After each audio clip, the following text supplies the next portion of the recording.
À la recherche de l'essentiel. Le livre des vivants. De la part de Jésus de Nazareth. Le silence de Jésus devant Pilate. À partir de « Tant que Jésus fut accusé par les grands prêtres et les anciens, il ne répondit pas. » Les évangiles synoptiques, on appelle synoptiques les 3 évangiles de Matthieu, Marc et Luc à cause des nombreuses correspondances qui existent entre eux, ont donc retenu que Jésus ne dit pratiquement rien pendant son procès. Parce que leurs rédacteurs ne savaient pas ce qui avait réellement été dit, parce qu'ils ont eu le souci de simplifier ce qui s'était passé, parce qu'ils n'ont pas entendu, au sens évangélique du terme, l'élévation surprenante de l'échange qui eut lieu en un tel moment entre Pilate et ce roi des Juifs que les grands prêtres lui demandaient de condamner. Curieux entretien en effet, que relate l'évangéliste Jean, au cours duquel Jésus, ne succombant pas à la tentation de se défendre en s'embourbant dans les ornières qu'ont creusé ses accusateurs, fait le choix d'élever le débat là où il doit se situer, dans le domaine de la vérité. Ce royaume de Dieu d'où Jésus parle à Pilate. La vérité, c'est Dieu, peut-on lire également dans le livre intitulé L'imitation de Jésus-Christ. Ô vérité qui est de Dieu.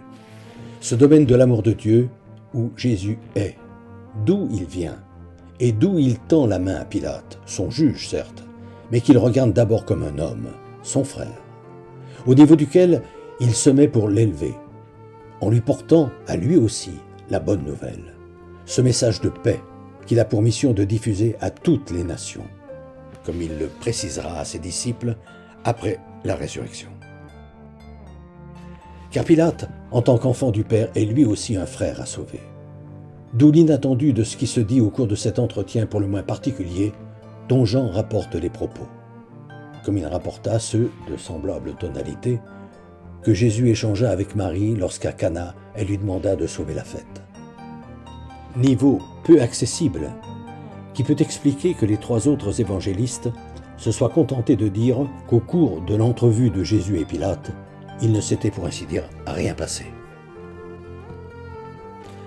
À moins que, désespéré de voir qu'un tel entretien n'avait rien donné, il se soit rappelé que Jésus en avait dénoncé d'avance l'inutilité lorsqu'il lançait ses disciples sur les routes en leur prescrivant « Ne saluez personne en chemin.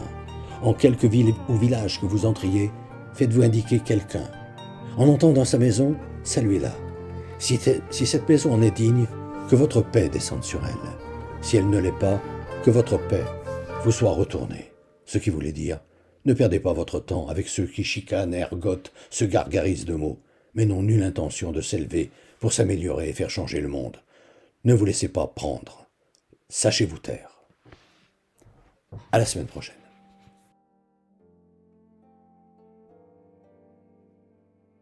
Depuis des années, environ 1 fois par mois, j'envoie une lettre d'information spirituelle à tout mon carnet d'adresses. Le thème du moment est, depuis janvier 2019, « Être chrétien, ça veut dire quoi ?» Si ce sujet vous intéresse, n'hésitez pas à me transmettre votre mail, en vous contentant d'indiquer auditeur YouTube, vos noms et prénoms, et éventuellement votre numéro de téléphone si vous souhaitez me parler.